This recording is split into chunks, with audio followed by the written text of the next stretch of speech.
All right.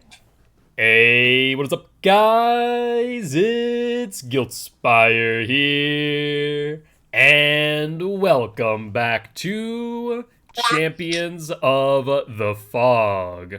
Today, I am joined by All for Domo. How you doing today, All for Domo?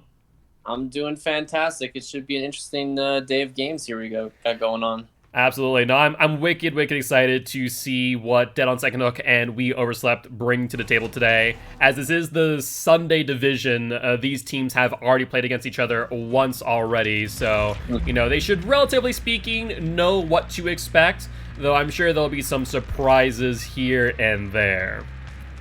Oh, I'm sure. Like, what is it? They played each other both once, I believe, just Yep. like the last time, right? So they're kind of familiar with each other. Maybe they have a little bit of a rivalry going on. So it should be a little interesting to see if there's a difference. I believe Four Droids, One Locker, not Four Droids, One Locker, Dead on Second Hook.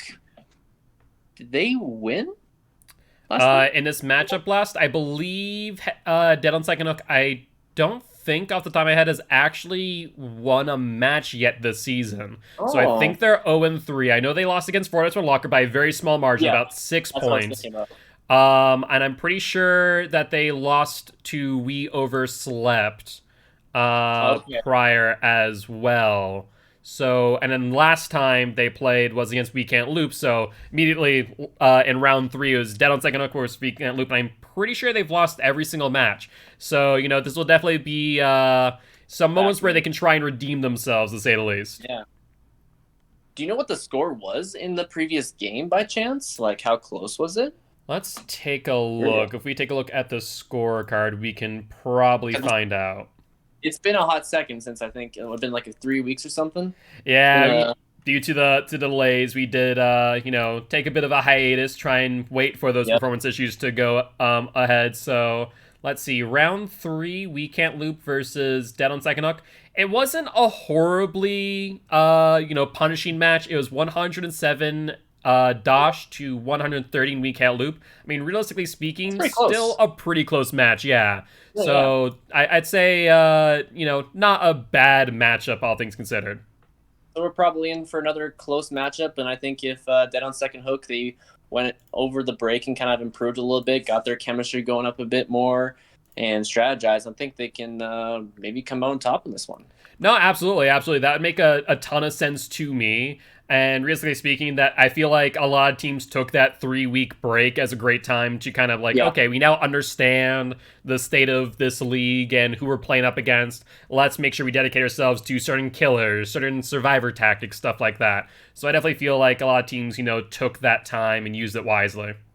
Oh, 100%. And I imagine like they saw, how the other team's killer played, and they kind of know, oh, I know they like to, double back at this window in TNLs. They like to, hold their light on this side. They like to do a lot of Yep. moonwalks.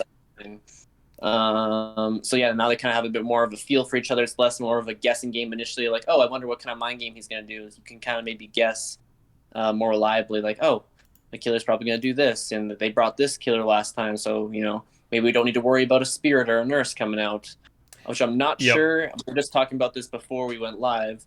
I'm not sure if either team has brought a spirit or nurse yet. Like I said, it's been a bit of a hiatus. It's been busy for me, so I haven't been able to keep up on what every team has brought for killers. So it should be interesting to see, I guess, what's going to be brought here, especially because we're about halfway through the season.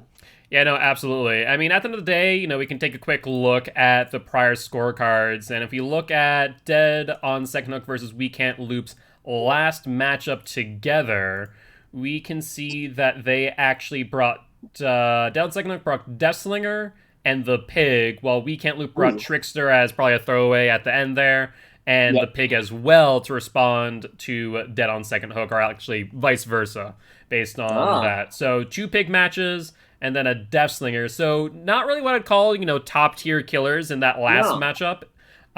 So I think they still have some pretty good, killers like Nurse, Spirit, and Blight in their back pocket as we speak. So if we see one of the teams in trouble here, they might want to just bring one of those out to try and finish the job off and see if they can come out with the win. I assume. Yeah, I mean, so far, looking over these scorecards, I haven't actually seen anything that would suggest that they have brought any of those top tier killers as of right now. So it's definitely going to prove to be interesting to see, what they bring in the end. Oh, for sure. I guess another thing to consider is that maybe they don't really have like a top tier nurse or a blight main Yeah. on their team. So it might not be even viable to bring somebody that's not as like adequate in the comp scene on nurse or blight, because there's still a ton of things like those killers are fantastic and there's so many things you can do to counter survivors, but there are things that survivors can do that might trip up someone that's more moderately experienced and not like quite adeptly master the killer. No, absolutely. It's a big thing right now, especially at this event. I found a lot of nurses, a lot of spirits where, you're able to predict their range that they're going at and trying to double back. And you can very tell, like, they're not a bad killer. They know the general mechanics of that killer to try to play. But at the end of the day, they don't really have the ability to master it just yet, especially with those killers that have a really high skill ceiling, like Nurse, for example. And blight for sure as well, the same regard where you know that you can like flick around this corner, the survivor's probably going to be waiting there, or you have enough distance to make this certain angle and flick and slide off that object or bounce off whatever and not have to like rage and frustration at what's going on. Yep, absolutely. So right now I believe we are just waiting on We Can't Loop to join. Hidden Overlord is the first to kill. I think right now we're running into a little bit of an issue. I'm not sure if you've experienced it yourself, but I physically cannot add people who are on a cross-platform. I think it's a DBD search bug as we speak, which means that I need someone who's on PC to add me. If, Alex, you could just convey that to We Can't Loop, or if someone already has Hidden Overlord added, that would be good as well. But it is a bit of an issue currently impacting DBD, I've noticed. I've experienced that a few times. I think I was doing a Dead by Esports tourney a while back and tried to add the league organizer. Didn't pop up on my screen at all, and he had to add me somehow, and it kind of worked vice versa. I don't know. Maybe that's the issue now. Yep, yeah. From what I've found is that once they're in lobby, you can add them, but trying to search them via the search option is just nigh impossible. Yeah, I feel like sometimes like one way or the other it works. So like if the one person can't do it, the other person for some reason can. I don't know. At least that's what I've seen, but maybe it just doesn't work at all. Who knows? Yeah, I'm pretty sure like it straight up just doesn't work right now. I don't know why. It's like this one little bug that fell underneath the radar in comparison. So that would be, the best bet right now is that if we already have someone added, or if not, I'll probably want to add some of these survivors as they come on in just in case. Oh, for sure. And hopefully they're all ready with their builds and have it preset so we can just all click ready up and get in on with the game. All builds are ready, but it looks like all of we can't. The other team is console. Gotcha. So yeah, in that case, right now I think what we're going to try and coordinate is trying to get Techno in here, who I already do have added, and then have them invite their team in. I think, unfortunately, Techno's in the middle of a stream, so it might be a hot moment. So do apologize to the audience for the technical complications, but it is what it is when it comes to Dead by Daylight. You can always get what you want, I suppose. I'm curious, is Wakanda playing? Because I might be able to join off your lobby and then invite Wakanda from We Can't Loop. Let's take a look. So I see QT, I see What's It To Ya, Patman, and Iverson as the four survivors. I'm not sure if you already have Iverson added. Oh, I swear I had Iverson at one point, but I don't think he's on my friends list anymore. Unfortunate. Yeah. Well, let's see what we can do here. I know that these teams have played together. I'm not sure if they added or removed each other, so I'm not. Maybe they have someone on there. Egregious, maybe? Did you say egregious? You know what? Actually, is Ward online today? I don't see Ward either. Yeah, this is I see you. So let's see if I add you to lobby, have you join for a moment, and then we can try and add whoever from We Can't Loop, to try and get them in here and be a little bit of a buffer maybe. But, while we're doing this and kind of working through these technical issues, I know that I mentioned it yesterday with this most recent PTB. Did you get a chance to play the PTB at all? Actually, no, you're on console, right? Yeah, no, I'm on PS5, so I mostly just watch everything and see how it's all going down on the a PTB, so I know what's going on with Trickster, and oh my goodness. So what are your thoughts on Trickster with this new I buff? think I think he's gonna be like a Deathslinger. He's gonna be heavily oppressive in the actual chase, but map pressure wise, he's not gonna have much. Yeah, I mean So that definitely is kind of a similar feeling that I have, is that his 1v1 capabilities have definitely been increased, but oh whether yeah. or not that will help him in the overall is yet to be determined. I'm not sure. Let me give you my opinion on this. I'm not sure if you've seen something like there was a video on Reddit I saw where there was a down when someone went from the full health state to the dying state in 6 seconds from Trickster. That's rough. Was that them just testing out how fast you could down someone with the knives, No, or it is was in it was in a PTB, so they were actually doing a loop, right? gotcha? And it was like a full on lobby, a whole on match from what I saw. And he seems to be like I saw someone compare him to like a mini Bubba in the sense that if you're out of position, he's just so punishing because he's if it's especially if it's on like a low level loop where you can like hit over objects, Yep. there's not much you're gonna do because he can just like keep spamming, especially he goes faster over time, right? So it'll just go faster and faster and he just like gets crushed and you're eaten through. So say you're on a really weak loop, you try to leave it after you get injured with the first knives, you can't get far enough because you're out in the open, you're downed again if he keeps going at it. So he definitely seems punishing in that regard. And it's going to be interesting to see if they go with it or if they're going to change it to 7 knives. I don't know. Yeah, it's definitely going to be interesting to say the least. And I mean, realistically speaking, if they were simply to do that and I think change it from 6 to 7, I feel like that would probably be better for the average player. My main concern is both the average player as well as the high tier player. I feel like the high tier players, as mentioned yesterday, are gonna treat Trickster as he was before. He's a 110 killer, and just keep him on those tight loops where you're not gonna be vaulting or not gonna be dropping pallets, where he's stuck in that animation. You get those 6 knives in the back.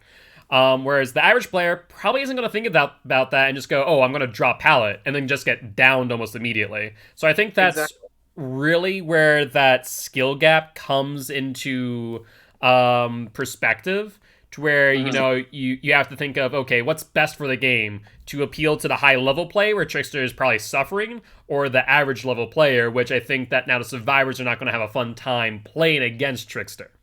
For sure. I think you might, again, I'll go with my comparison to Deathslaner.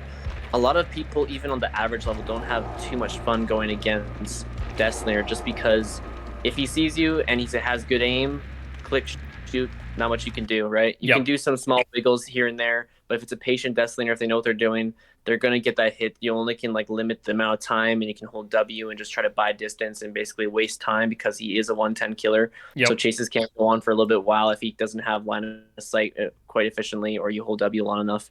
But even like the pro play, like they're just so good at their shots. You can't really get as much distance. They're just so perfect, right?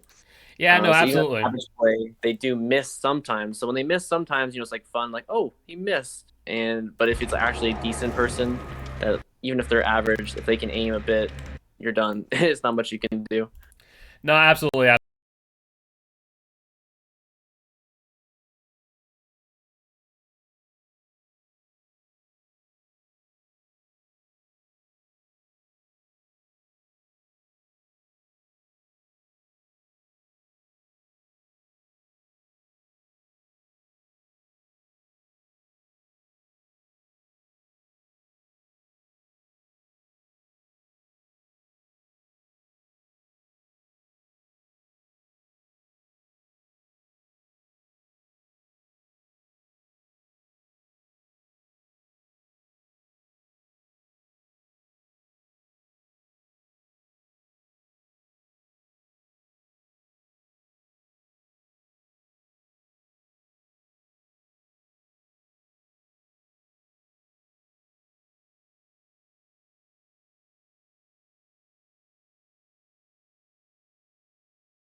All right, that's at least a start there.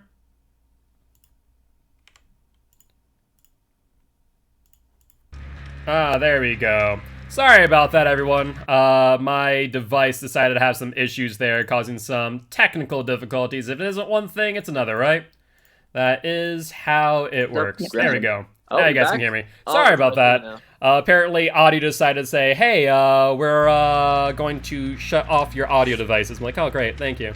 But Yeah, I was confused for a moment there. But all good, now all we're back. good. And Alex, just want to make sure builds are good to go, correct? Yep, Alex said so. Yep. Awesome. In that case, let's switch screen and get things a-rolling. Alright, once again, everyone, thank you much for your patience and understanding given all the technical issues that we were facing earlier, but we are going to be jumping into this first game, and I believe we are on Gas Heaven, if I'm not mistaken. Gas Heaven, not Dead Dog? Okay, we're Dead Dog's second one then? No, I think I mentioned Dead Dog early because I think I was saying Dead on Second Hook, and Dead Dog just came to mind. Dead Dog was yesterday. Okay, there we go. That So I makes sense. believe it's Gas Heaven and Rancid. Rancid. I like Rancid. All right. Gas Heaven first then. Yep, Gas Heaven, not then sure. Rancid, if I'm not mistaken. Let me just double check that real quick so we do not end up on the wrong map. And For it is sure. indeed Gas Heaven, followed by Rancid. Sounds like a plan to me. Perfect.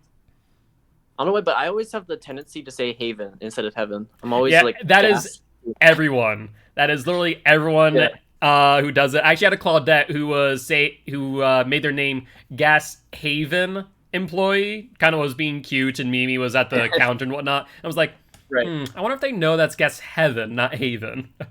Maybe they did it on purpose. Like it was like purposely being ironic. You know? Who knows? Maybe. But with that being said, looks like we're going to jump in just one moment. And we'll do a quick check on build just because, you know, DBD, sometimes your pub build ends up being a bit different than your custom build if you load it in last moment. Yeah. Let's hope they actually considered that. I mean, personally, biggest recommendation for anyone who does play comp where builds are restricted by any sense of imagination, if you have the build on pub, switch it over there first and then switch into customs. That way it's just locked in preemptively. Really good, just tip for me. Oh yeah. But everything looks good from what I'm seeing at first glance, so I think we should be good to go. And let's jump on in and see who Hidden Overlord brought, and it is a Pyramid Head. My boy, I love this man with all the mind games. Exceptionally happy about this one. For those who don't know, Alex, our ref, is very much a Pyramid Head fan, and for a good reason. And I will say here, this is kind of interesting. So, you know, as we were talking before, how Dead on Second Hook has not really won a match yet, they are bringing what I refer to as one of the top 8 killers in Dead by Daylight currently. You know, in my opinion, I place Pyramid Head right at the end of A tier. I don't know, what do you think, Nomo? No, I think he's around there too. His ability to bait out certain loops and be able to say, hey, you either drop this or you go down. And even if you do drop it, you're going to go down either way. It's so powerful. We saw it right there. Quentin wasn't sure whether he should drop it, how much distance he had to actually make a move, and went down. Yeah, no, absolutely. I mean, at the end of the day, I feel like there's a really good play by Hidden Overlord overall. And, you know, though we have now seen a totem go, he's made some pretty good value here while Corrupt Invention is still up. Though I think maybe chasing out this survivor might be a bit too aggressive. Though, wait, I just realized, did they get both Ruin and Undyne already? They got both totems. I was just about to point that out to you. Now he only has one regression perk left. Well, technically Corrupt as well. It looks like they're coming in trying to do some body blocks. And he's going to have another hit. So he's got 2 people injured on the board. Kind of zoning them out into his Corrupt zone, though. I'm not sure if he wants to chase over in this general direction or not. Oh, Yeah. and comes right back into him. What a mind game. Yeah, it was a good mind game, but I will note that Iverson is the obsession, so my bet would be that they have Decisive Strike in hand. I saw that one coming too. Yeah, one thing that everyone needs to remember with Decisive Strike, though it doesn't guarantee you to be the obsession, it is more likely that you will. And so maybe this is a play by Hidden Overlord to try and tunnel Iverson out of the game early. That'd be my only thought process. That's my idea too, right? So there's only 1 gen done right now. This person is going to be on second hook. No flashlight save going to be coming out, right? So this is second stage already. Still 4 gens left. If he can kill this person out right now after they get unhooked, That's a person dead. Maybe he had only like 3 gens left. That is super high value. You can get a 4K right from that, in my opinion. Yeah, no, absolutely. I mean, if you get one person dead by 3 gens left, I mean, you're in a pretty good spot as a killer overall. So I definitely think that is probably what Hidden Overlord's thought process is. Eating to DS was definitely risky. If Arison would have played into an area with more pallets, I think that definitely would have lost him a lot of value, but wasn't the case, so maybe just a misplay on We Can't Loop's part here. I think he ran into a dead zone. Like, you saw him go into the hill. That side of the map is normally really not filled with pallets. If he stayed maybe on the side with Shaq and, up around here with the jungle gyms and the trees with some loops, might have had more luck with it. Absolutely, absolutely. So here's a question for you I play Pyramid Head on and off, and I have some personal thoughts on what the best perk is for him. I do always respect the good old Ruin and Dying, though obviously the addition of Pop is even more aggressive. What are your thoughts on perks like I'm All Ears instead? Do you think that is what you should be running on Pyramid Head, or do you think that this here is the ideal comp build? This is one of the more ideal builds. I'd say I might switch out sometimes to switch around with Survivors Haunted. The one thing that's the problem with I'm All Ears is anybody can trigger it across the map. So if they know you have it, they're just gonna automatically just jump around, and you're just like, oh, there goes all value, right? Yeah, that's fair. That's fair, and that definitely can prove to be a problem. Thankfully, most times Survivors aren't fast vaulting windows out of the blue, but I can definitely see how that can be problematic for sure. We're talking about a comp squad here, though, so I would assume, like, oh, he even knows where I am exactly after I vault. He must have something like that. Yep. No, and that makes sense.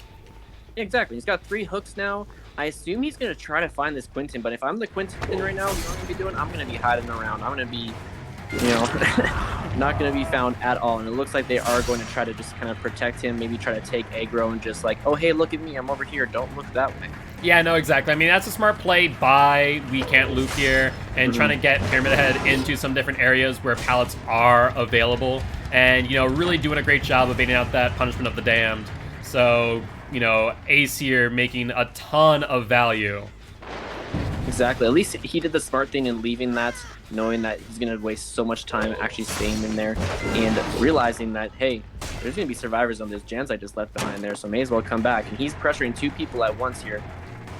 If he can get down this Atom, that's going to be another person on Death Hook, which could be immense value as well. 2 people really just need to play safe. So I'm not sure if he's going to commit to that, and it looks like the Atom was going to a good area, so he's not going to go for that at all.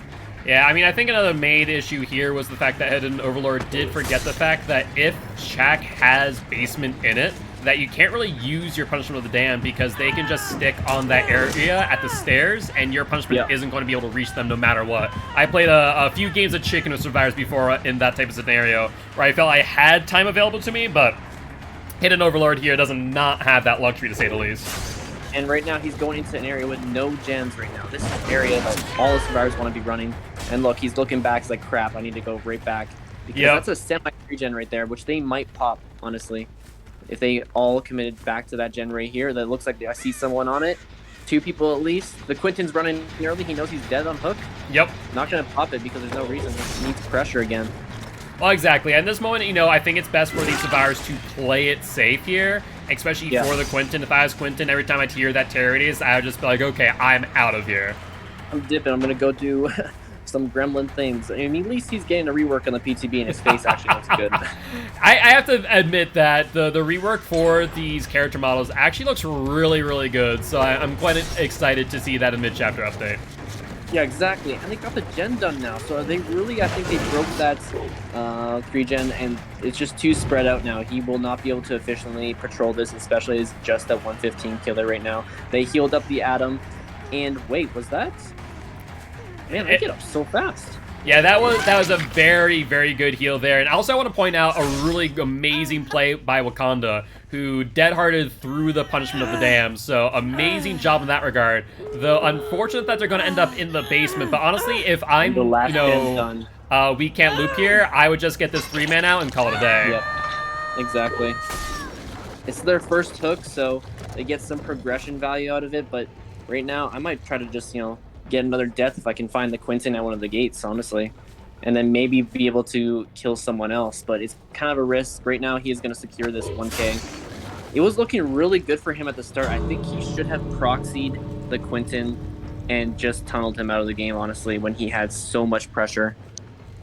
Yeah, it may have not been the wrong move. Obviously, if survivors were keen on that plan, you would have seen 3 people using that 60-second timer to their advantage. But, I mean, at the end of the I day... still think only 2 gens would have been done, honestly, because he still had 4 gens, right? So maybe like 2 or 3 max? Yeah, maybe, right? maybe. So you would have gotten like a 2 or 3K at least from this game. Maybe that was the play to go down, especially if they came in and tried to save, you know? He could have got that tunnel in, and if they're all trying to come in and body block, wasted time, you know? Who knows? But we can speculate all day. It wasn't the worst performance, but We Can't Loop really came out here and showed that, you know, they're liars because they can loop a little bit. No, without a doubt. I definitely think that name is a bit of a misnomer, to say the least. Yeah. I think so, too. But with that being said, looks like the survivors are just kind of waiting out, seeing if maybe Pyramid might come out and investigate, but I think they finally realized, no, he's going to sit and secure the kill, which I think is the right move here, and at least makes it so that the point gap isn't so significant. Whenever survivors wait that long, I always like to think that maybe they're doing a political debate. They're having a vote. Maybe they're trying to see, do we really go in and risk it, or we just... Oh, absolutely. You know? I always make that debate back, and I'm like, okay, can I? Should I? Probably not. Exactly, and then again, it comes down to the killer. You know? Exactly. But with that being said, 1K 6 hooks, not the end of the world for Dead on Second Hook, but it's definitely not a great position to be in either. Real quick, Alex, do you have a point total, or will I have to calculate real quick? I'm still adding them up. I'll be with you in a second. No worries. Right. Thank you. So I'll get that point total from Alex in just a few moments.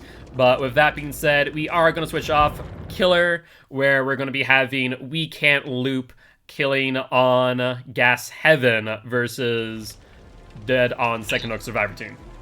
And Dead on Second Hook Survivor Team, they're really going to have to play ultra safe right now, pre-drop those pallets, spread out on gens, because they want to really limit the amount of hooks they get as well, because if they can get a 4-man out, then I think they can probably win it if they minimize their hooks. But if they can get, you know, only have We Can't Loop Killer get like 4 hooks, it's just possible, right? They just need to secure it, you know? Yeah, no, absolutely. I mean, at the end of the day, that's the biggest thing to keep in mind about competitive play. It's not just about ensuring that you get the most points, but it's to ensure that your opponent gets the least amount of points. Yeah. And so there is a very big balancing act to be had here. Yeah, again, I think it's going to come down to who We Can't Loop send in as the killer. Is it going to be someone who eats through pallets really quickly? Is it someone who even respects pallets that much, you know? We'll have to really see, because the executioner, Pyramid Head, he doesn't really respect pallets too much at all. That's why I think, you know, they didn't really drop pallets all the time. They baited out his Punishment of the Damned. They did really well. So we'll see if, you know, Dead on Second Hook can actually bring that back and show us something equal. Yeah, no, absolutely. And right now, we're going to be waiting on We Can't Loop's killer. I do think I know who it might be, but don't want to say for certain. Right, fair enough. Okay, the score is 21 to Dead on Second Hook and 29 to We Can't Loop. Awesome, thank you. Wow. And if you could just give a quick mention to both teams as well as Twitch chat about that would be much appreciated, as I'm sure they will be curious about the point totals. Yeah, exactly. And only an 8-point difference from that game. I honestly expected We Can't Loop to be a bit farther ahead almost. Yeah, I mean, realistically speaking, if we look at that was, what, 1 person or 2 people on Death Hook, 1 death? No, 1 person on Death Hook, 1 person on first, and 1 full set of progressions, 1 hook to death. So, I mean, realistically speaking, definitely a very close game. And, you know, the biggest thing I can keep in mind to kind of say why that might be is due to the fact that how I set up the point totals is that if you get a 6-hook 2K, it basically will result in a draw. Because, in my opinion, you both do half of your objectives. You kill 2 survivors, you get 2 survivors out. So if we look at what happened there, it was pretty close to that, with 1 person on Death Hook, 1 person fully progressed, and then another person with just an odd hook here and there. Right, okay, that makes sense. Well, I guess it's just going to come down to see what We Can Loop do as killer if they can get all those kills, if they can, get every single hook in the game and then really just like maximize that point difference. Because right now it's pretty close. It doesn't really, there's no big difference. There's nothing really to analyze too much other than we know that, Weekend Loop, they played really well on Survivor Team on that game. Absolutely, absolutely. So it will be interesting to see who they bring in as killer.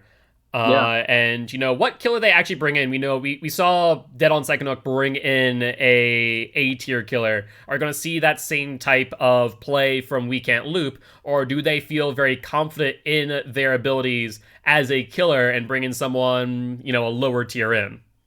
Yeah, because you said that last time they brought in a pig and a trickster.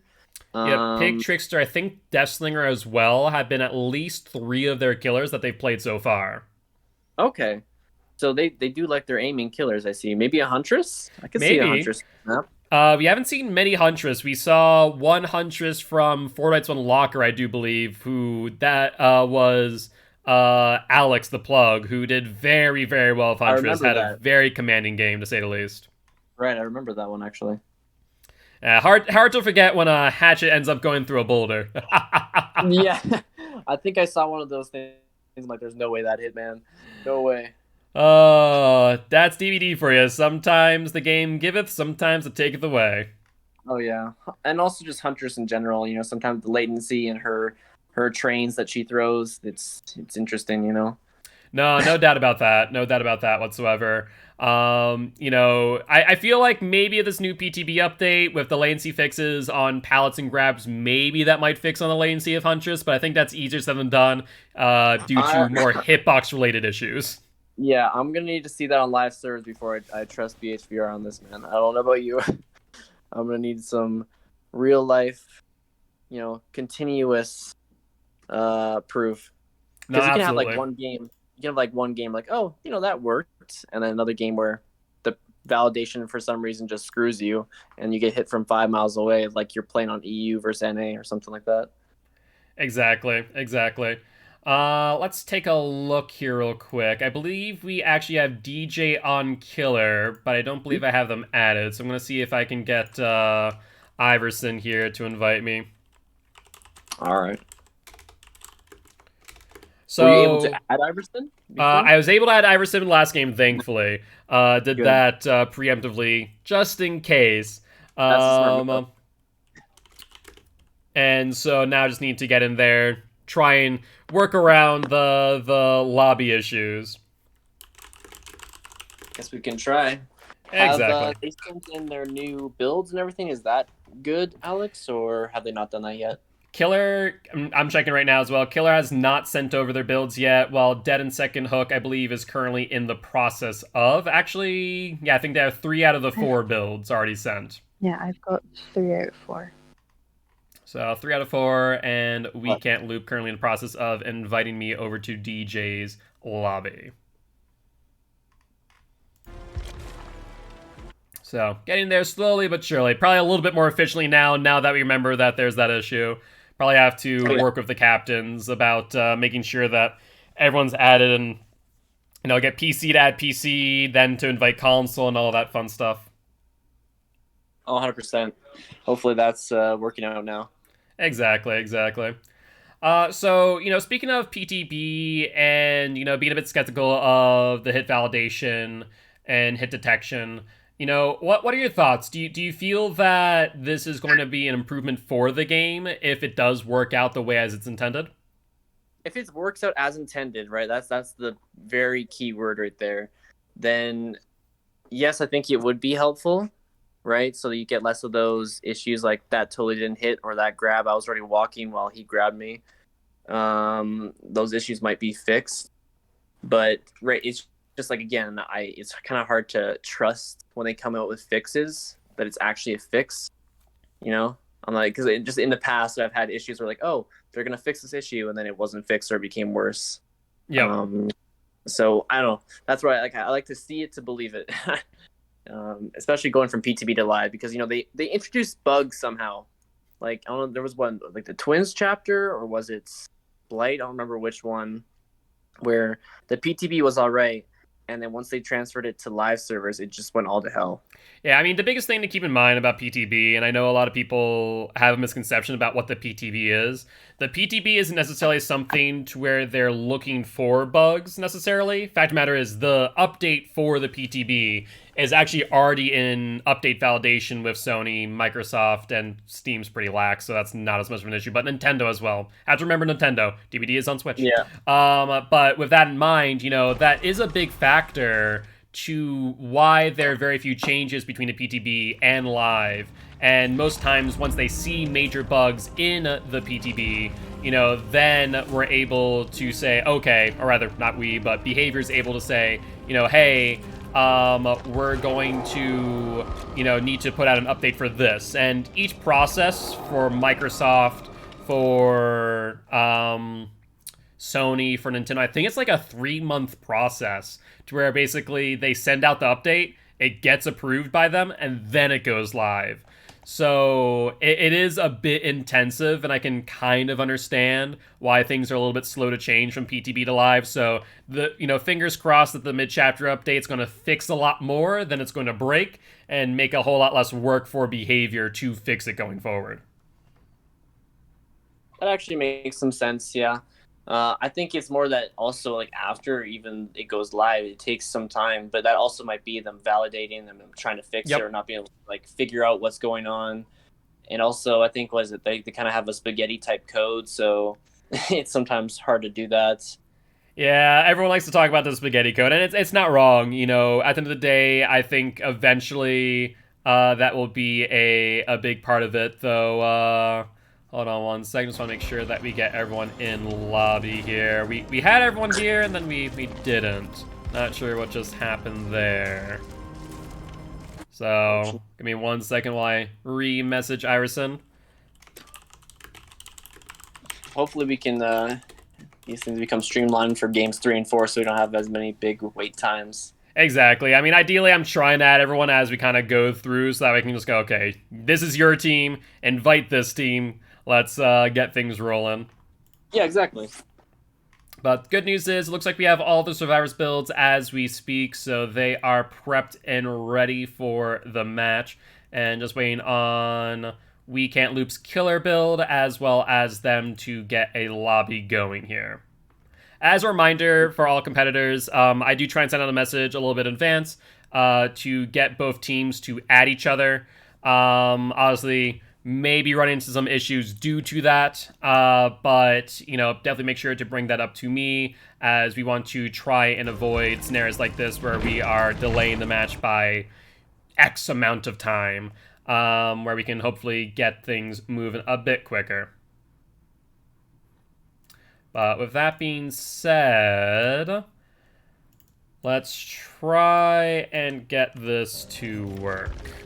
So, outside of PTB stuff, obviously one of the big things that people are experiencing right now is the performance issues. I will say, if I were to ignore the current performance issues, the game is actually in a relatively good state. Thankfully for me, I'm not experiencing any performance issues whatsoever. I'm not sure about yourself on PS5. I'm pretty sure it's only the last gen consoles like PS4, Xbox One. They had like really unplayable situations where like lag them back in time, or their dead hard froze everything, or just them trying to swing basically, and the survivor just like went up somewhere and disappeared.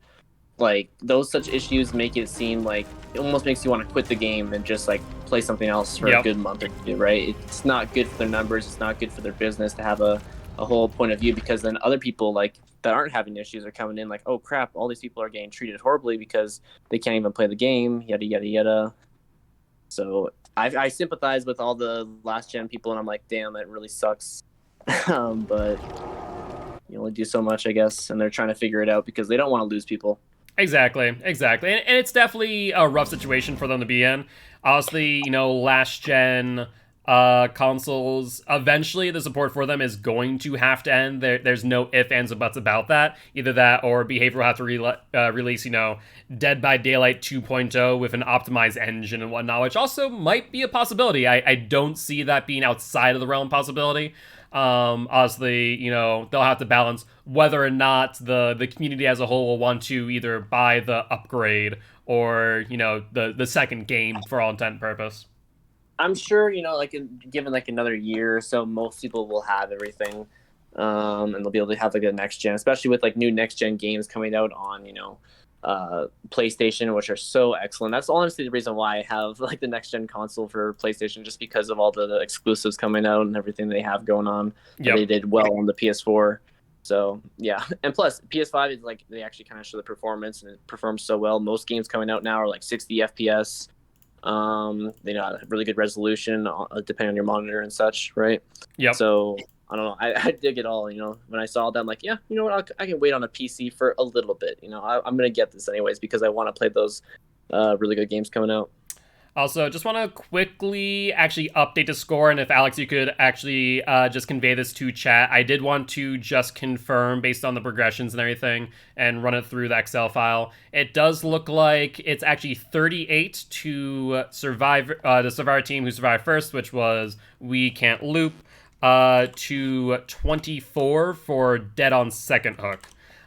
Based on what I just put in, with one person on first hook, one person from first hook to progressions, and then another person on 2 hooks, if I'm not mistaken, for a total of 6.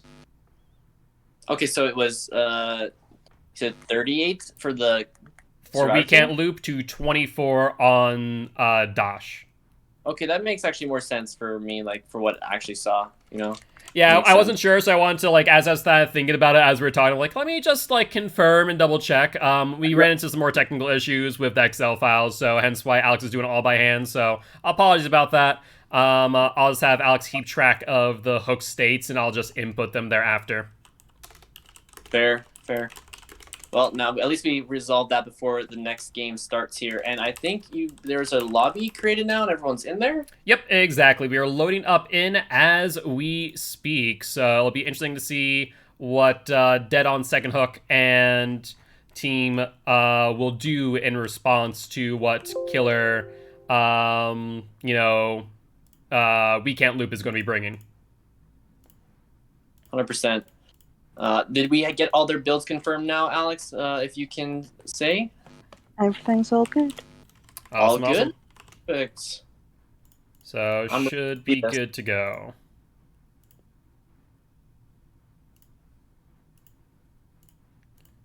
And we are back again on Gas Heavens. So I don't know. I'm trying to think of what killer We Can't Loop is going to bring here. Obviously they are up ahead, not by as small of as a margin as we first anticipated. But with that being said, they probably still want to widen that gap a little bit. Oh yeah, just make it so that games 3 and 4 they don't need to really worry that much, or bring it. They can bring another throwaway killer if they want. Exactly. And Alex, if you could do me a favor and just, if you haven't already, go into Twitch chat and just let chat know that our math was a wee bit off, and apologize for that. Be much appreciated. Will do. Thank you. All right, though. We'll be joining into this lobby in just one moment. So if I had to make a prediction on who We Can't Loop is going to bring, they can't use Deathslinger, they can't use Pig, they can't bring Trickster. I'm feeling maybe a Bubba or a Billy. A Bubba could be interesting, but I really think a Billy would be more, appropriate due to the map size and then be able to, move around more easily. I'd agree with the map size. My only downside of this map is the fact that the middle's so clustered with objects that Billy's not really able to work through it, where Bubba can because he has that mobility plus the 130 sprint speed. So I'm wondering if it's going to be Bubba. I just think that maybe just more mobility-wise, and you can use your M1 killer abilities, but also threaten them with the chainsaw. Wait, what? I don't know. They're bringing a nurse. Oh. I mean, okay. I respect it. Nurse is great on this map. We do see the double recharge, which is going to be pretty much the staple for Champions of the Fog. But I am very, very curious about not just that, bringing a nurse, obviously the point total was very close, but also the builds, Sloppy, Agitation, Surge, and Corrupt. I'm wondering, could this have been a pub build that they just brought in by accident, or do you think this is their actual build? To keep everyone injured and then go base. That would be some of my guess, but I'm not sure why you'd bring Surge over Pop or Ruin. Yeah, exactly. It's very interesting to see that, to say the least. So, we do see a very quick down within the first minute of the game, but the major issue here is we note that Surge got 0 value, and, they're in their corrupt gens, which, if Ruin was up instead, they'd be able to get a lot more value off of that gen regression perk in comparison.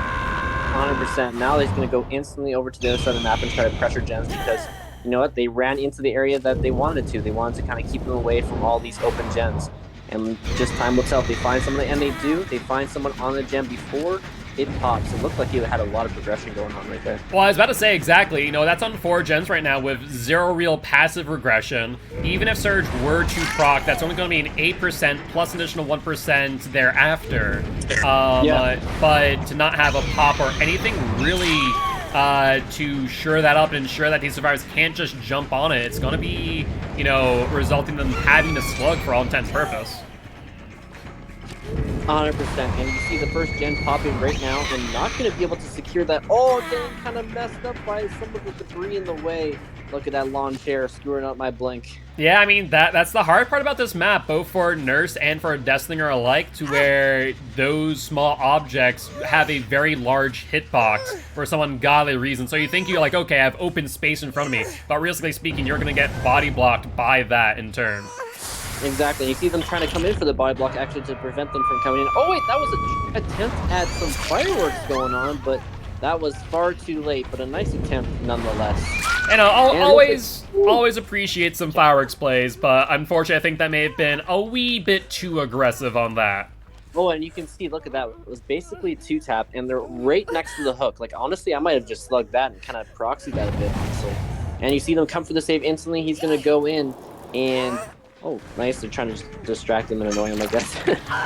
Hey, want to see if Dashy hears him off, but does not appear to be the case, so no, instead going to pressure that survivor instead. Coming back to the hook to kind of proxy around, see if they can see someone coming in for the save. Maybe cut them off because they were going around. A nice prediction on that. Going to get us down. Oh, no. Two blink and a dead heart coming in anyways. I think the Yui there was a little bit nervous, I don't want to get hooked again. Don't do that. Yeah, I mean, realistically speaking, if I was them, I would be too, and I think that was a smart play. Might as well use that dead hard for distance. I will say, these survivors are trying to play around these blinks, but are making some key mistakes in trying to go a little bit too far back into Nurse's blink. Exactly, and I think they're just playing a bit too aggressive. No one is resetting right now. Correct. 3 people injured, 1 person being carried to a hook right now. They need to reset. They have 2 gens done. A 4th hook is coming out right now. Yeah, I mean, with that being said, I will also note the fact that though Sloppy Butcher is in play, that's a 25% decrease in heal time. Or rather, increased, realistically speaking, in heal time. So maybe that's the reason why they're not resetting, but, that just puts the Nurse with so much power in her hands, where she finds one survivor, as we see here, who's injured, and just able to get a quick down, and, that's a whole lot of pressure. And this is going to be the 2nd hook for the Claude as well. There's going to be 2 people on death hook. This is nasty. And if they don't get the save right now, the Nurse is just going to blink over. And I wouldn't get the save now. That would be risky. Yeah, I think... she's just holding it. I think, honestly, if I was her, I would have held between those 2 hooks and just kind of sat there and watched, because you have control of that situation. And even getting this hit right here, I think who's making the right move, as long as they have BT, where they might be able to, A, get the person off the hook, and also might be able to set up tap here to get the 2nd unhook as well. 100%. There's going to be a BT play coming out here. Oh! What a blink! What? May have been just a little bit too long, a bit too aggressive. Honestly, being that close to a Nurse, even with BT, if the Nurse is smart and just waits it out like that, then you're going to be in a whole world of trouble. So it comes down to Nia to not only try and get the unhook on Big Dog, but also to try and get the pickup on tap. I've got to say though, that blink was really good. Went right through the hook on the other side, flipped back around, and got the hit. That was solid.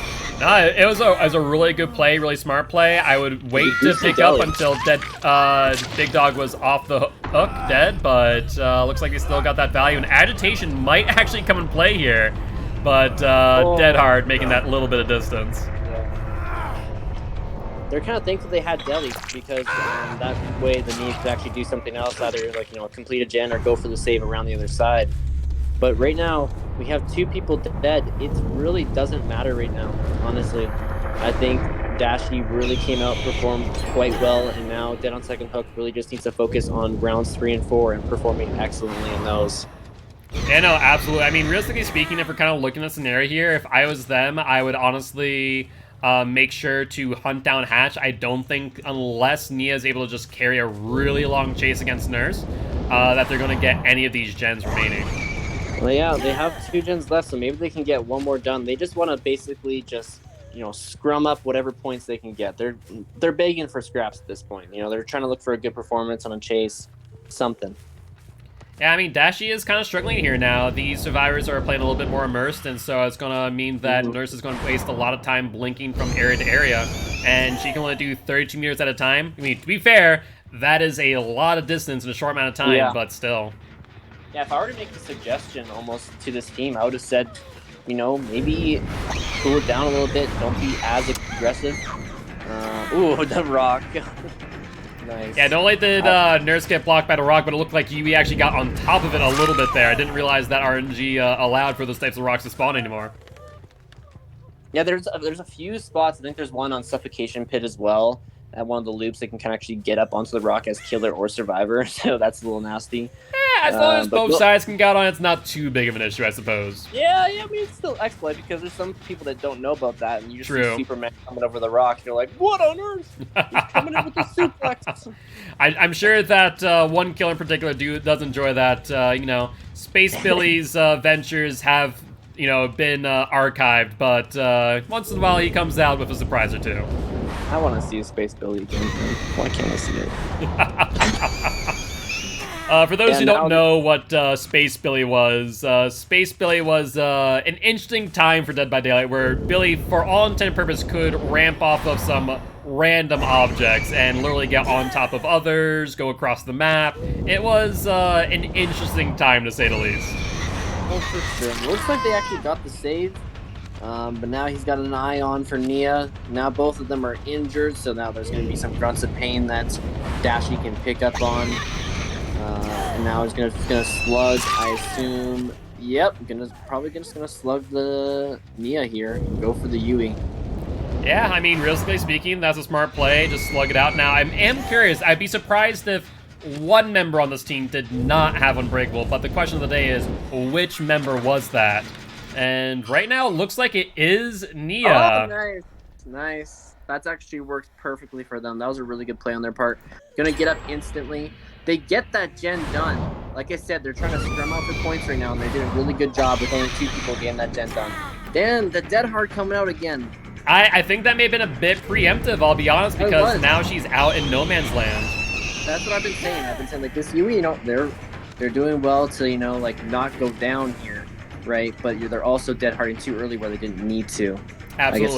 Like, it's just judgment, Sometimes you can't always Dead Hard instantly, though, so sometimes gotta take a risk and go for distance. Absolutely, absolutely. And it does look like what happened there. They're trying to use locker tech against the Nurse. It's a cheeky little play that sometimes works to your advantage, but unfortunately was a bit too close to call there. And they find the Nia. This is gonna be it. This is gonna be the 4K, unless they can maybe crawl and find Hatch, because Hatch has spawned, so they can find Hatch. But the question is, will it happen? Yeah, I mean, I'm pretty sure that this will be the end of the game here. We do see Nia about to get up on hook, and I doubt the Nurse has that short-term memory to forget where Yui was last. Oh, doubtful. So, to be fair, would not be the first time, especially for myself, to have lost a survivor that have slugged out for the 4K. Dash is actually going into the building, though, and the survivor did not go that way. But I do hear the Yui kind of crawling around. as the Dashi. So Damn. that there will be the full 4K for these for the nurse here, and that really does sure up that point differential between We Can't Loop and Dead on Second Hook. 100%. This is kind of what We Can't Loop wanted to do. Like, we were debating, like, are they going to bring in some mid-tier, or are they going to bring in something really heavy and just try to, like, maximize that point difference, maybe try to demoralize Dead on Second Hook a little bit and really make it hard to come back in the third and fourth game. Yeah, no, absolutely. I mean, the biggest thing here, the then question is, you know, will they need that nurse later down the road? I'm not sure. Like, in their division, they maybe just looked at some of the games they have coming up, and they're like, maybe we're not that worried. We can, bring in a Spirit if we really need it. Yeah. Yeah, that's probably what they thought, and they just wanted to secure another win for themselves. Yeah, no, it definitely is possible. So what we'll do here real quick is I'm going to get this point totaled up for us, and in meanwhile, I'll have Alex just confirm whether or not Dashi will be the killer again. And so I'll be able to just stick in this lobby and kind of chill for a quick moment. Make it faster to go in between games, less of a wait. Exactly. That's always the nice part about that, to say the least. But 100%. with that being said, if you were Dashi at this point, obviously the point total is going to be pretty good, all things considered. They only got 4 generators, so it's only an increase of 14 points. Dead and Second Hook is on, I think, 38 at this point, where we do see, a significant point total for We Can't Loop in comparison. Do we have it, like, up here yet, the actual point total? That is something that I'm going to be grabbing right now due to the Excel issue. I'll be totaling up right now. So we have first hook, second hook, third progression, and then, let's see, first hook, second hook, third progression. You got first hook, second hook, third progression. Because we did get a decent amount of progressions there. First, second hook, death. Let's see. And at the very least, I'll probably have to go back to Nevada and just confirm a couple things here. It looks like it might have been 52 points for We Can't Loop there, making the current point total 90 to 38. And I'll go back to Nevada and just double check, like I said, due to the Excel issues. Alex is just keeping track on a notepad and sending it over to me, so we'll be able to confirm. But, I mean, to say the least, it is not that close of a game. If the Survivors were to get, theoretically, a perfect game next match, they would get back into things, but that is easier said than done, to say the least. Like I said, We Can't Leap just wanted to maximize that point difference to make it much harder for Dead on Second Hook to really come back even if they have, like, even a mediocre game. They need to have 2 really good games here, which, honestly, their Survivor team, once they kind of slowed it down, right? They slowed it down a little bit. They, stopped being so aggressive and all altruistic and kind of out there. They started, getting those gens done. Like, they had 2 people dead and they got, like, almost, like, 2 gens done, or, like, 2 people almost dead and they had, like, 2 gens done. Like, if they did that when there's 4 people alive and they were playing a little bit slower, maybe hiding a bit, being a bit more cautious, like, oh, he's going over here, waste his time over there and maximizing their time, it could have worked. Like, that was much better for them when they were playing like that. Yeah, no doubt about that, in my opinion. And I think that, that factor there alone really led to their downfall, where they were playing a bit too aggressively at the start. And once their backs were in the corner, like, okay, let's breathe, let's make some distance, let's take things slower. And I will say, though, on a flip side, I feel like if Dashi would have brought different gen regression perks, that I feel like Dead on Second Hook wouldn't even got that far on gens, realistically speaking. Yeah, honestly, if he brought Pop or Ruin, like just the Pop Ruin combo, I think they may have only finished like 2 gens, maybe. Yeah, that is my exact thought process. So I'm wondering if that is a big factor to consider here, to where, if they really wanted to put the nail in the coffin, that they could have done so by simply, adding on Ruin or Pop to this build. Honestly, I think maybe Dashy was just comfortable with that build, and Surge can definitely work, especially on Nurse. You can oh my goodness, they were working on that gen right there. Let me just blink over there real quick, Yep, no, absolutely. I mean, it makes perfect sense to me from that perspective. Yeah. So I think that's probably the reason behind that. Sloppy, they're probably just oh, we don't want you healing too much. And you saw that when they had 3 people injured and only and 1 person on their shoulder, that they really needed to reset and they just couldn't. Yeah, no, I think that definitely does speak volumes. I think it also does speak volumes to what builds the survivors were bringing, to where if I'm kind of looking back at these builds, there isn't really what I'd consider a heal build necessarily. It is just kind of more chase oriented. We do see a second wind on tap, for example. But when you kind of step away and think about it for a second, I feel like having that dedicated survivor who not only would be able to unhook but heal, we see will make it. That's one thing.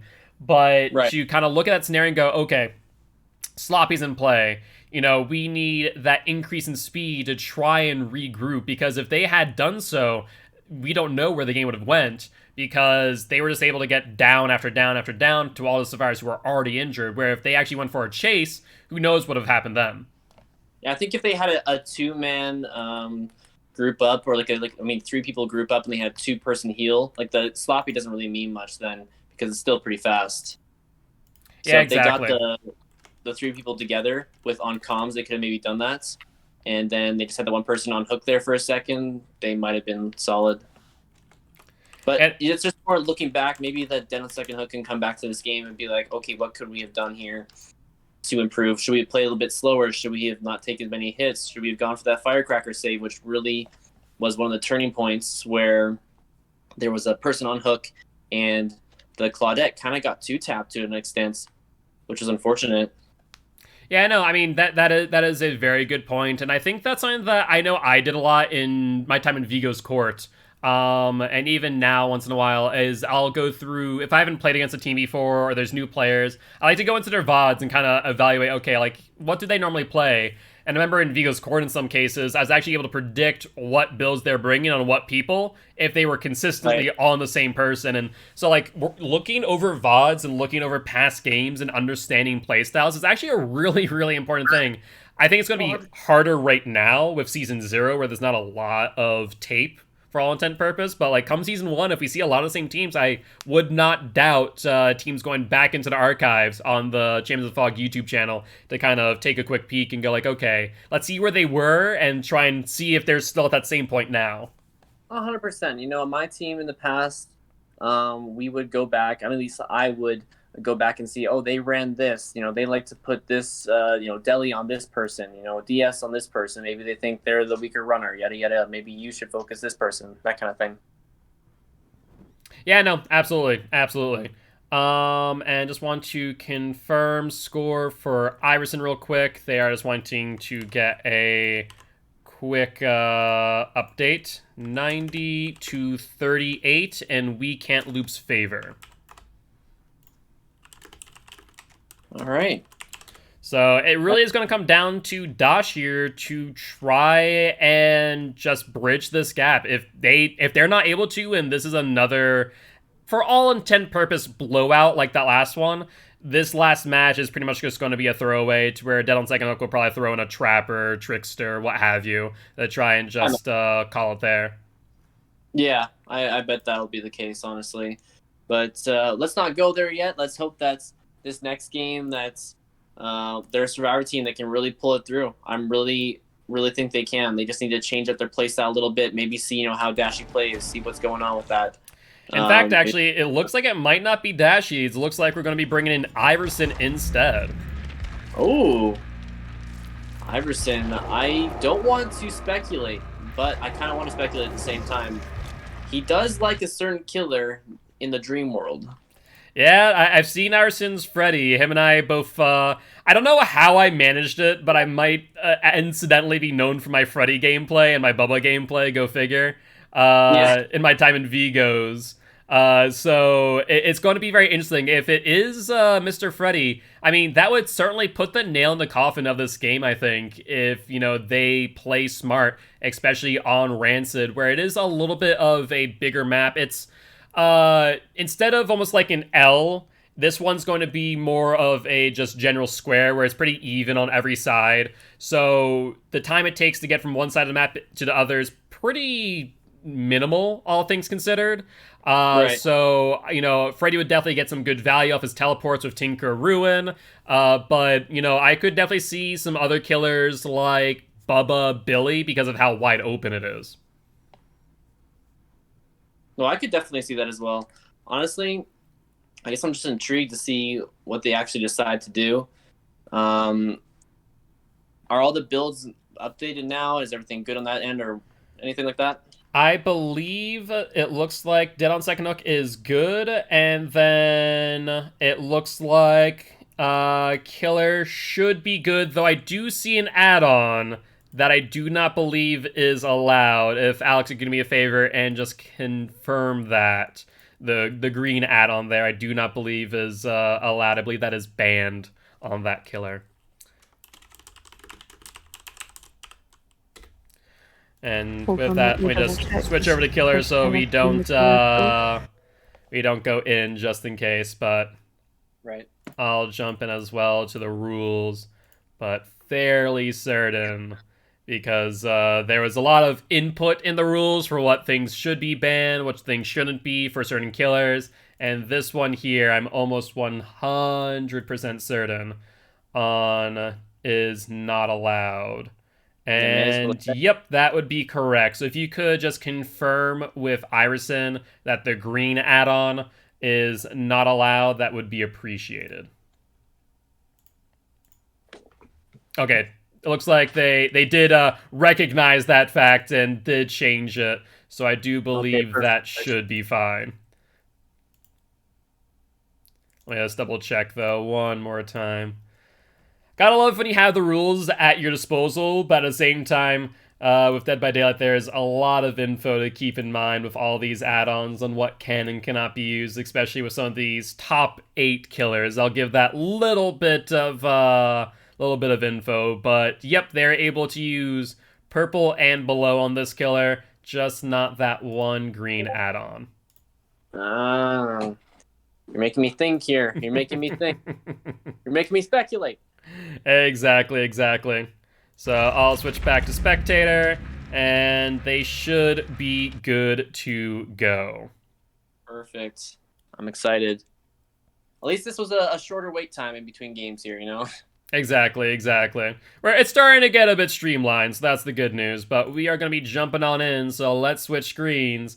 And like I said, you had a bit of a sneak peek on what top 8 killer. Well, I guess now it's top 7 since Nurse is out of the picture for We Can't Loop. So it'll be a surprise, and I think this makes a bit of sense to bring this killer on this map. I think this definitely will make a lot of sense. All right, you're making me guess here, but I'm pretty sure I know who it is. I'm pretty sure. Well, let's see if you're right. What is your prediction? What is your prediction based on, what little breadcrumbs I've provided you? See, the thing that doesn't make sense when you're saying the add-on for the green add-on doesn't make me think Freddy, but I still want to go with my guts and say Freddy because I just know Iverson and he likes that killer so much. Yeah, I mean, to be fair, green. So with Freddy, the most used add-ons I'd say now are both of the sketches. Both of them are allowed, the green and yellow sketches. Just that decreased time for teleport, which is very, very strong as long as you're making good use of your teleports. But at the same time, though, we were thinking that there might be a throwaway because they are so far ahead, right? So that is something to consider. Yeah, but top 8 ain't a throwaway, and I would definitely place this killer up there. They might not be high up on my normal tier list, but they're high up enough into comp that I'd say they definitely deserve one of the top 8 spots. I'll not sleep on it then. I guess we'll see what happens when we get in here. Sounds good, sounds good. Well, very excited for you to see and very interested to see how this turns out. If these survivors do play well, they can rob value of this killer in the early game, which is really what you need to accomplish. And honestly, if I was dead on second hook, I would immerse out the Corrupt Intervention, which I will assume, hate to do it, but I will assume is going to be run in this match. I see what it's going to be. It's a Hag, isn't it? They are a top 8. I will say that, but it's not a Hag. I can tell you that much. Really want to hate. Actually, wait out a Hag though. That's to be fair because Hag you set to their trap in the Corrupt Intervention. Correct. So Hag is one of those where like you do but don't. And the biggest thing as a Survivor team, any smart Survivor team will just harass the Hag's traps nonstop and make sure that she's not getting value off of those teleports. Exactly. It just depends if the team recognizes that in time or not, really. And also, you see or what? I have to make a quick mention of chat who is currently ribbing on me a little bit. One other thing outside of Freddy that is well known for was the use of Surge. I personally, for a long time, loved Surge in conjunction with Ruin back when Undying hadn't been nerfed yet, and so that was my staple, was Ruin and Surge on a lot of killers. Now I'm very much a Ruin pop player, but I do love me some Surge. Fair. I think I'm not gonna even guess now. I want to see what the killer is. All right. Well, it looks like the build should be good at first glance, and we are playing an Oni. Oni. Wait, what green add-on is banned? Scalped Top Knot. Oh. A lot of competitive scenes have actually banned Scalped Top Knot because it reduces the activation time for Oni's Demon Dash to significant enough degrees to where it is just hyper lethal, because you can just be right on that survivor, Demon Dash, and down almost instantaneously. That actually this pick totally makes sense now for like why it was banned. Like I don't know one green add-on that actually is like consistently banned, but yeah, no Oni, that makes sense. I just didn't think they'd bring an Oni right here. I mean, with Oni, there's a lot of open space here, so if you can get that free hit when they're out of position and then use your power in that open space, it can be bad. But if they have Corn Vision, it can also work in the survivor's favor. Yeah, no, that's going to be a major factor here, right? Of whether or not Oni's going to be able to get early game value and is taking the time to pressure these gens and go for survivors that are out of position. And I mean, these survivors are doing exactly as I said and dropping pallets early. Yep. Rob Oni of his early game value, of his early hits, and do not let him get his power, because the moment he does, that's where Oni becomes just so hyper lethal. Oh, and Iverson lost when the survivor went. I saw the scratch marks go into the cow tree, but he thought they went around that loop, and so they bought more of the survivors' time to get gens done.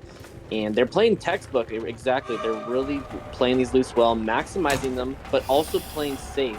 Ooh, really that was a risky play there, I have to say. I was not expecting that. Yeah, I mean, to be fair, Iverson didn't either, so that's why it worked out, because I think both Iverson and I would have had the same reaction of, what the fresh hell is Dwight doing? But exactly. It worked out, and he's able to get value.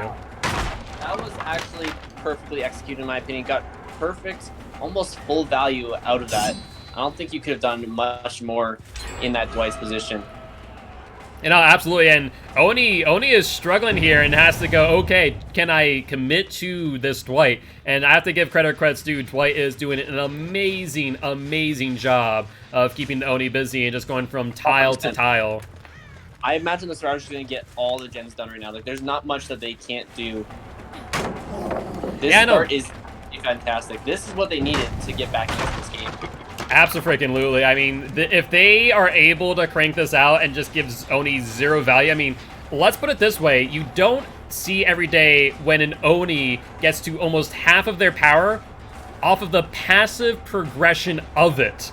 That is utterly insane, so amazing job by Dead on Second Hook so far, and just reusing tiles and knowing where everyone is at all times. I will say, Iverson is really getting pressured here where he has to go, okay, can I commit to these chases, or do we got to drop off and, go elsewhere to ensure they're not going to see 2-3 gens pop off back to back to back? Exactly. But still, no hooks at this point in time. and there's still pallets around the board. Like, there's no free hit that's coming in. Oh, an early Swain thinking they're on the totem. Iverson giving a little head nod, knowing that, damn, this is not going well so far. I need to pick this up. This is almost like, if you're looking at this, if you're looking at the team that is playing right now, would you say this is the same team that played last game? Not at all. Like, this is what you should do. Be insanely safe.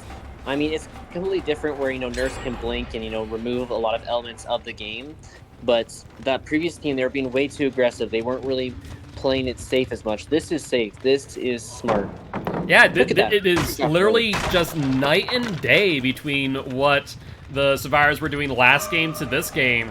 And it is just being flawlessly executed where you see one gen after another. Now, this is probably going to be our first hit as this pallet is gone. And I think Dwight knew that, so that may have been a calculated risk. But Oni's still in this position right now to where he's not going to get his power right away, but now has it in hand. He's going to go back, and now he has to go to a gen, and he needs to get it down right now. And I believe if he picks up, it's game over. But if he slugs and gets, like, 2 people consistently down the floor, and they have to rotate for saves, it might work. But right now, let's see what happens. Yeah, I mean, that's exactly his thought process. We do see Infectious Fright on Oni, a very common staple that you'll see almost every single time. Because during your Demon Dash, you just go from one survivor to another, and sometimes that can just win you the game outright. 100%. And as I said, they're going to slug. Oh, and missing the Demon Dash strike. That is actually going to cost him so bad if he doesn't get this down right now. And he misses another one. I feel like the pressure might be getting to Iverson right now. I think it is. And he's going to go back to that slug right now because his power is out. He knows that he knows that he might have lost this game just because he didn't get that down. Because the Yui both wasted time and also all of his power. So now he has to refill it all the way up instead of getting it down and then picking up and still having some gauge left over. Yeah, exactly. I mean, honestly, if I was down on second hook and I had to make a decision here, depending on Oni's placement, if he decides to zone out, I would just sit on gens and let Big Dog die on hook. Because, yeah, that's going to be a full progression for him. But at the same time, a 3-man out is going to pretty much make up for that initial matchup with down on second hook as killer and we can't loop as survivor. I still think that they can get a 4 out here, honestly, because I don't think he's really going to camp. They can really... Oh, he's actually still he's heavily zoning right now.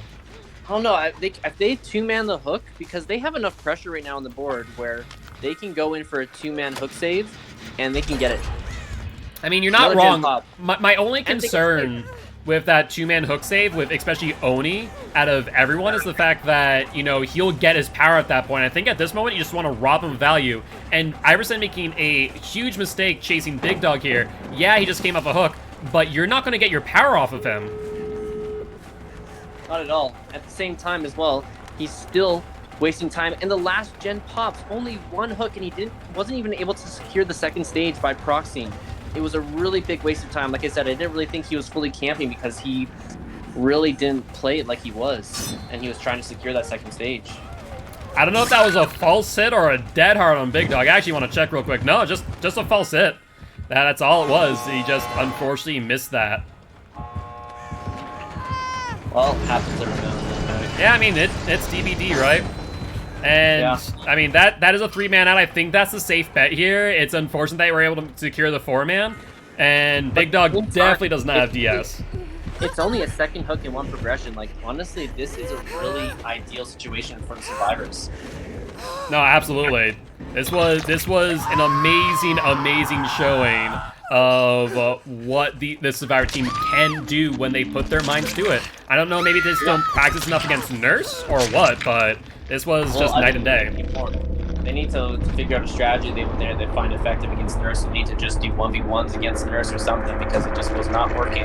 But here, they really showed out that against, initially an M1 killer that can turn into a really powerful killer down the line, they can do well. And absolutely. Textbook. Absolutely. I mean, it's an amazing showing of what this team can do. And I think with just a little bit more pressure, they probably could have gotten the 4-man. I think if maybe Big Dog had gone a little bit further away from the exit gate, they split someone off, Oni pressures them out, then that would have been the main way to do it, to trying to get the 4-man. But, I mean, hey, the 3-man of 2 progressions, that's still good enough in my books. Oh, 100%. Honestly, I think they might be in the range now. If their killer performs, pretty well or even adequately, they can be really close. Like the score will be right there. Yeah, I mean, I've calculated a score. There wasn't much to calculate or remember on Yeah, Killer's side, to say the least. So exactly. the final score right now puts We Can't Loop at 102 to Dead on Second Hook at 88. It is only a 14, right? 14, I can math. 14-point difference. So it is anyone's game now. I truly believe that We Can't Loop was just going to put the nail in the coffin and that'd be it, but they Yeah. just kind of got turned on last moment for sure. And again, like an Oni pick right there. Oni's a really good killer in my book. Like if you can get that initial hits and you don't get like run around too bad, you can do phenomenally. Like there's some like top 10 teams in the world that they'll get crushed by an Oni if they give him just a little bit of room to breathe. Absolutely. And they didn't do that. They played it well, and now they have the killer can come in, and if he has just a bit of better performance than last time, maybe gets a 2K or even a 3K. I think the 3K is what's going to maybe make him win. I'm really rooting for him right now. Yeah, no, absolutely. It's very exciting to where like you feel like it's about to end, but then it just all comes back and turns around. So this is very exciting for me. I love moments like this in comp, to say the least. Oh, 100%. Like you said, it needed to be a big turnaround for any of this to happen, a sort of upset. And it seems like it's going to be the case. It looks like we have a chance now. It's not going to be a throwaway killer at this moment. Yeah, exactly. So I imagine that Dead on Second Hook is probably going to have to take the initiative and bring out their own, A or S tier killer and try and secure this win. As I mentioned before, I'm pretty sure, if I'm not mistaken, I have to double check on the standings, that they are 3-0 as we speak. So, this last match might be their redemption and bring them back into 1-3. Yeah, exactly. And do we know what We Can't Loop's record is? Do they have a perfect record, or do they? I believe We Can't Loop does have a perfect record. Do they? It's either We Can't Loop or We Are Left. I know I had a standings for this. So no, that's right. So it's Forward Whites with Forward Whites with a perfect record. Yeah. We Can't Loop coming in second. We Were Slept in third, and DOSH in fourth place. It doesn't say how many wins they have, but you can kind of get the picture from that. Yeah, I think they've lost one, because I know Fortitude and Locker are about to say that they're the ones that have an undefeated record, and then I don't think that We Can't Loop has that, but they maybe only lost like one. Also, looks like change of plans, actually. Before it was going to be Icy playing as killer, but now it would appear that it's actually Hidden Overlord instead. Oh, they're going back to Hidden Overlord. He wants his redemption arc here.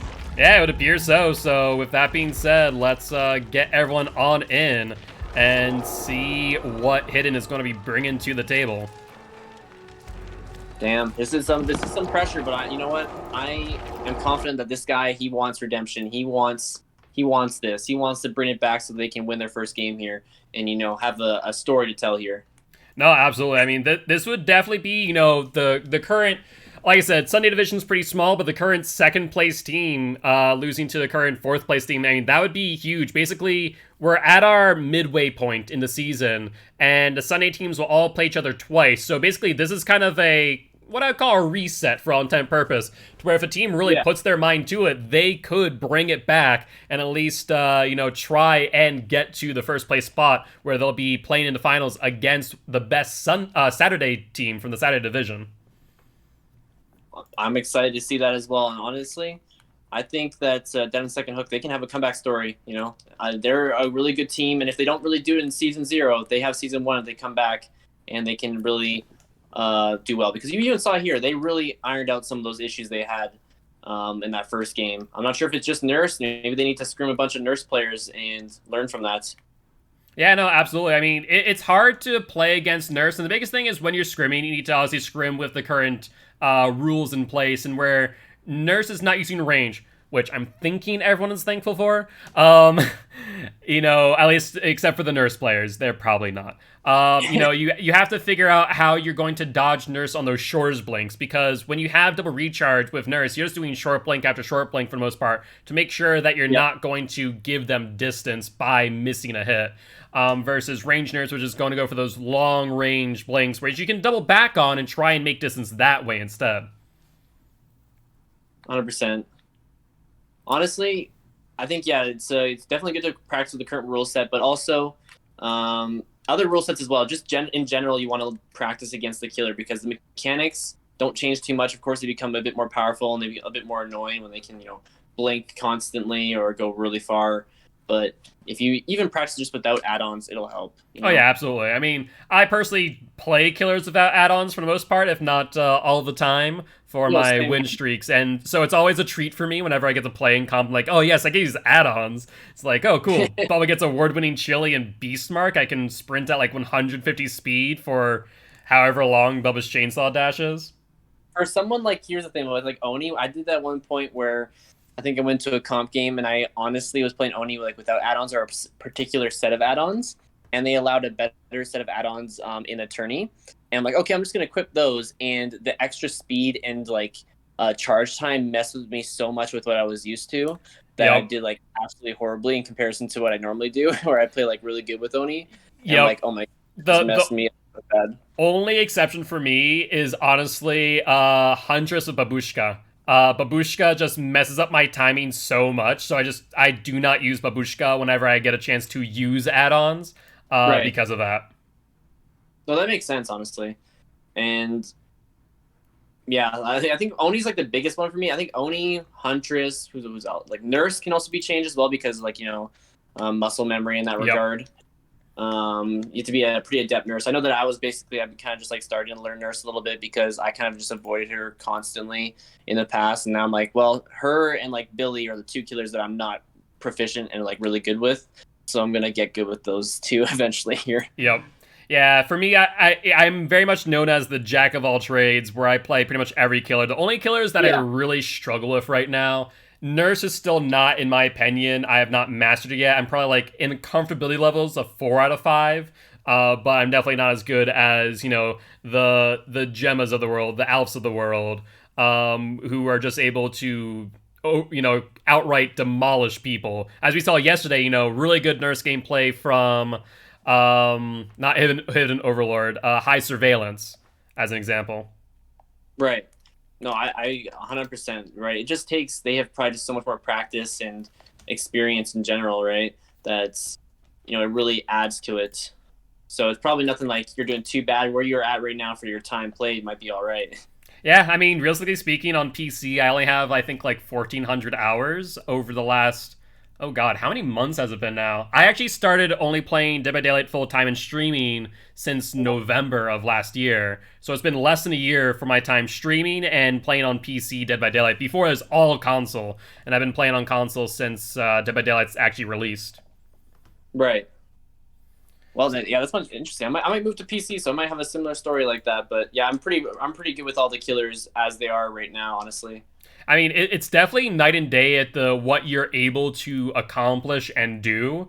But, the sheer ability of having that extra turning radius, having that a little bit more precision with a mouse and keyboard in comparison to a controller, it really does amplify your gameplay. And that's not to discount console players at all, because there are some amazing, amazing console players. But I'd say the only big difference is like Nurse or Huntress are the only big ones. Everything Nurse, else, Huntress, Deathslinger, I'd say. Oh yeah, Deathslinger, yeah. Maybe even an Oni and Billy, too. No, with Oni, honestly, I can get still really good flicks unless... I'd say Blight. I'd say Blight is one. Oh, Blight, absolutely. Blight, absolutely. Blight is a big thing. Billy, I'd also say, is a big thing. My community has taught me a few tricks with Billy, how to get better sensitivity on his turns. So that's something that definitely is a PC-only, trick and tip. They've also fixed it, though, to be fair, with the Blights on console now. It is much better for turning. Like, I can do like at least 90s or like 120s. Yeah, but looks like Dead on Second Hook means business here, and they are responding in kind with a Nurse. They want to finish this one out strong. They want to come out with being the victor. Now let's see. This is actually not a bad map for Nurse. Already finding someone pretty early into the Corrupt, so probably going to get a lot of value. And as we can see from the build, I really like this one. This is a no means type of business. This is the type of build that I expected from the last Nurse. But we didn't get, right? Yeah, no, absolutely. I mean, I will say Tinker, in my opinion, on a Nurse without range is a bit meh to me. I feel like when you see Nurse with Tinker, it's a lot more paired with, double range, for example, where you can just get to that gen wicked quick. So normally when I think of, like, double Blink Nurse, I'm thinking more, Ruin Undying Haunted Ground, where you can get even more value off your totems. To be fair, I still think that Nurse with Tinker, you can still have a lot of mobility and, like, be able to, like, move from place to place fairly easily. So if you're, like, in a certain range, especially like in a 3-gen, you have a lot of lethality in that regard. No, absolutely, absolutely. I will note that Nurse here experiencing the ever unfortunate blink bug.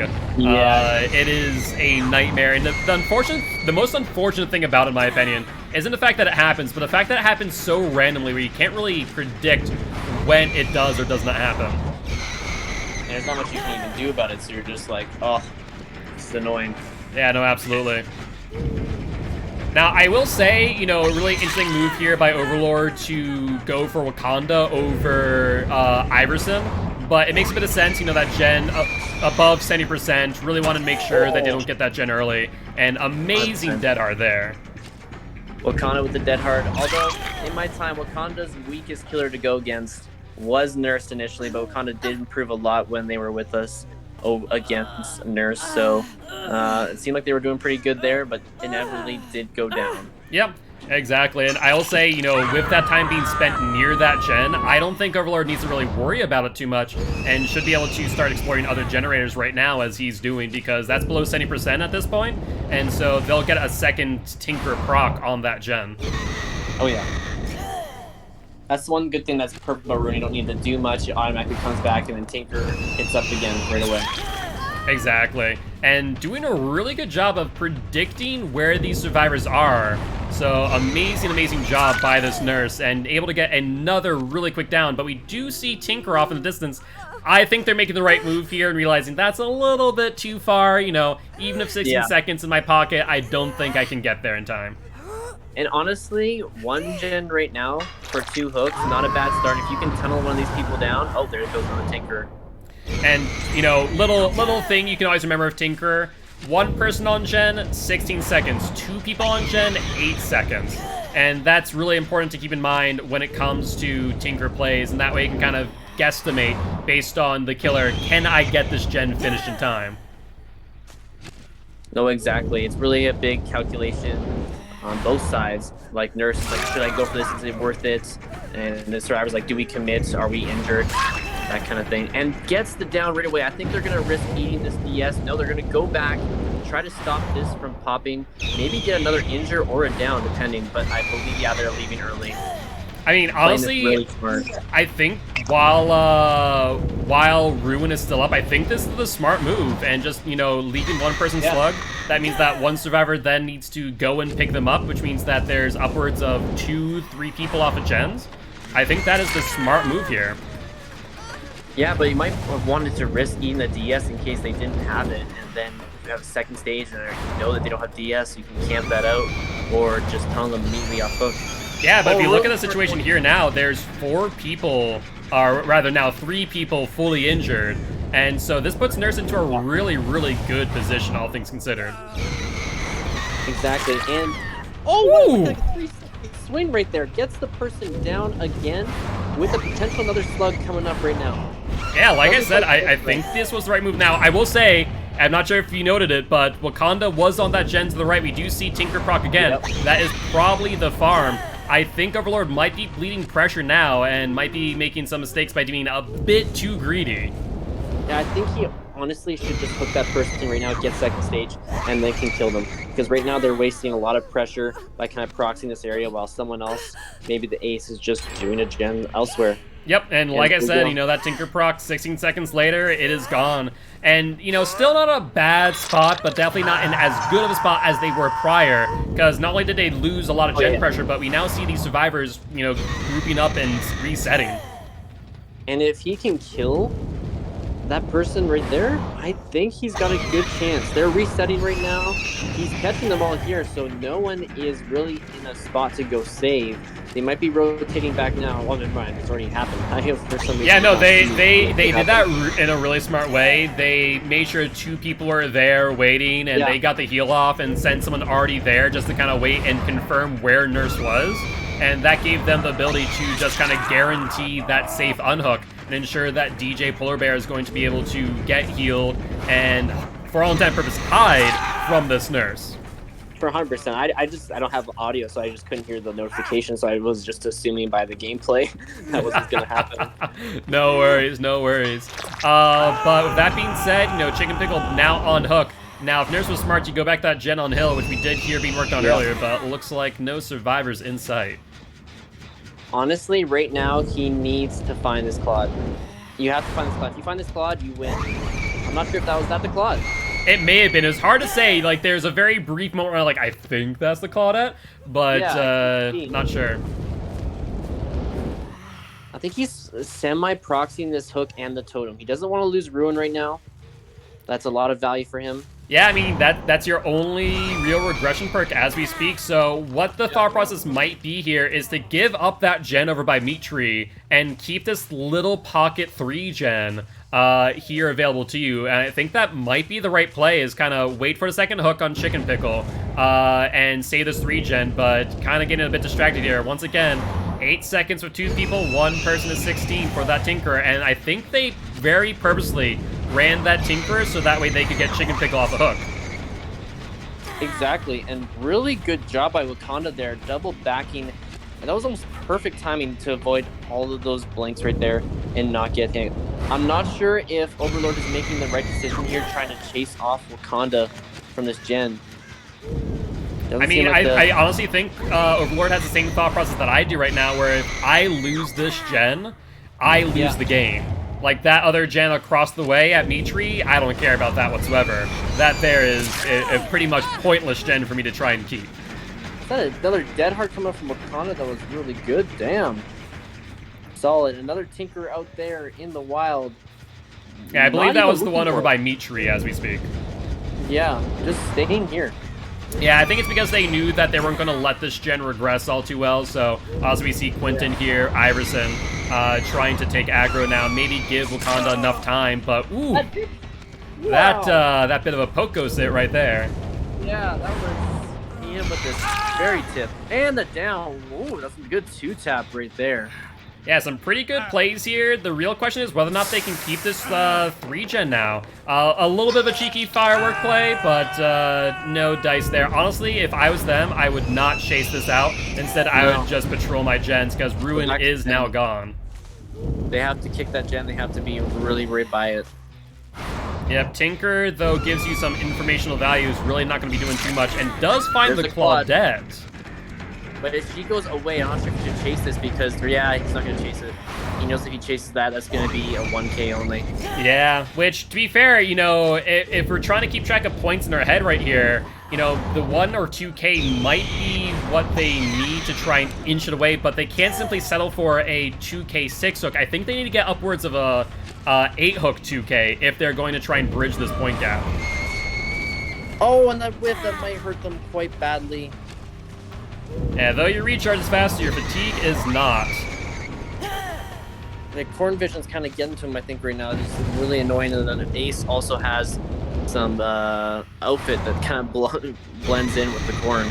Yeah, not sure if that was purposeful or just the preferred cosmetics, but one way or another, it definitely gained them value. Oh, and they just dipped out so fast. Wakanda's gone. And a bit of a mess up on that second blink, too. I think they maybe should have almost committed to the Claude, gotten the kill, and then maybe found someone else and secured a kill that way. That might have been the play.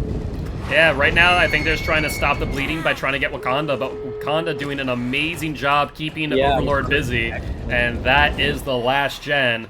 It is all down to this, whether or not Overlord is going to be able to get some additional value before these survivors are going to be able to leave, but I don't know. I think if they just play smart, they split up on the exegates, Wakanda back on that exegate by Shaq, someone else over here. I think at this time it's at least the 3-man out. I'm thinking it's a 4 right here. More likely than not, yeah. Yeah, there's the Claude. I think he had to commit to the Claude even though he knew the gens were going to get done. Because if he got that hook on them, then came back for somebody else and got another hook, it could have been a 2K with enough hooks. I'm not sure. Yeah, it's very hard to say, and I will say I do feel a little bit bad here for Overlord. We've seen a lot of blink bugs this game, and it's never fun feeling when that happens. And they did, oh no!